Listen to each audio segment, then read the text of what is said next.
have is amazing. Heck yeah. That is awesome, man. So for the people who are kind of watching and getting tapped in, um, I don't know if it's like classified as far as like how far into detail you can go. But just to kind of brief everybody on like the boot camp aspect of like really having to be on top of your stuff, in addition to your background and your degree in music. Um, I guess would you be able to fill people in a little bit on what that's like for you?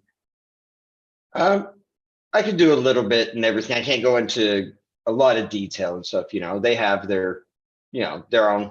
They want to keep things kind of close knit into home and stuff at Sweetwater, which is I can perfectly understand. But with that place, I have a bachelor's degree in music production, as well as interned and worked at a recording studio, done live sound, did location recording for a film, and I keep working on different things. But this place, with even as much as I know, and I have a good roundabout jack of all trade kind of knowledge. And it's like drinking from a fire hose, like taking in all the information that they give you in. It comes in at a fast pace, but all of their people really are experts in their field. Whatever they profess in, whatever they do, they really and truly are experts in it.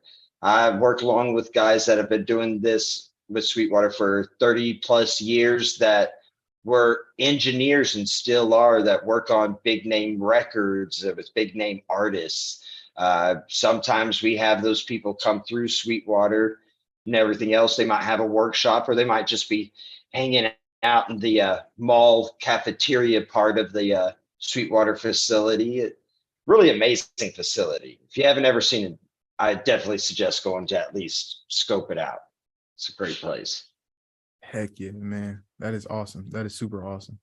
Man, well, what I want to do is because one thing that I've always like, and this, like something that I've always admired is just your knowledge of just music as a whole, man. Like it's you know super, it's quite ridiculous. Like literally anytime somebody would ask you a question, and it may feel like we're kind of running back over the conversation that we had, but like it literally anytime someone would ask you something music related, you would 9 times out of 10 you would know. And like you said on our call, if you didn't know, you would be able to find out on some stuff, man. And that's something that I've really always truly admired about you just as a creative, man.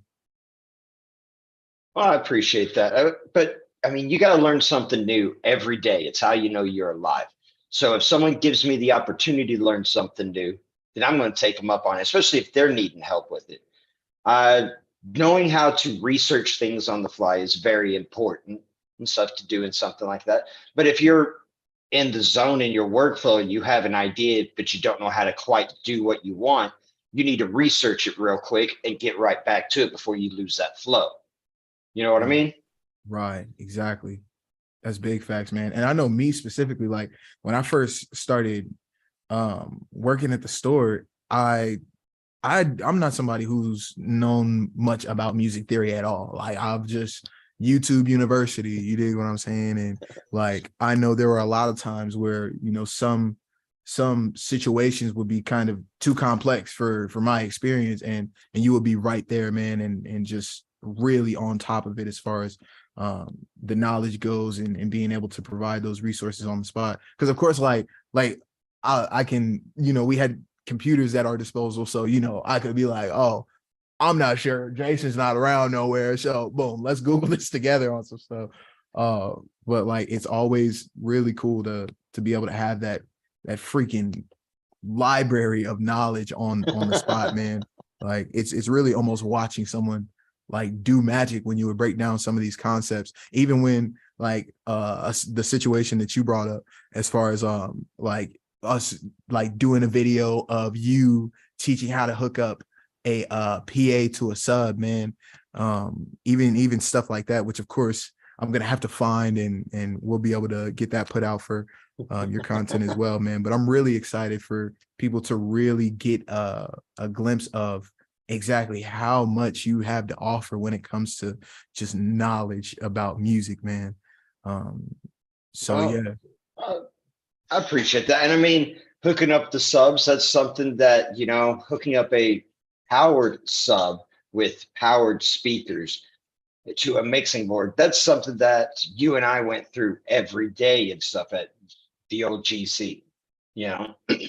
right. So, I mean, that was something, a lot of those things were things that had come over and over and again. Every now and then there'd be that rare occasion that it was something that was a little off the wall. And, I'd get that big smile on my face, like, oh, we get to talk about something new today, but um, I don't know, like going to school really helped out with a lot of the music theory. So, like when I was teaching you about different scales on the keyboards when we were on the pianos and everything, you know, knowing that your whole half, whole half is your major scale, and then what exactly that meant between your keys. A whole step is going to be two keys or two semitones, and a half step is only one. It's going to be the next key up.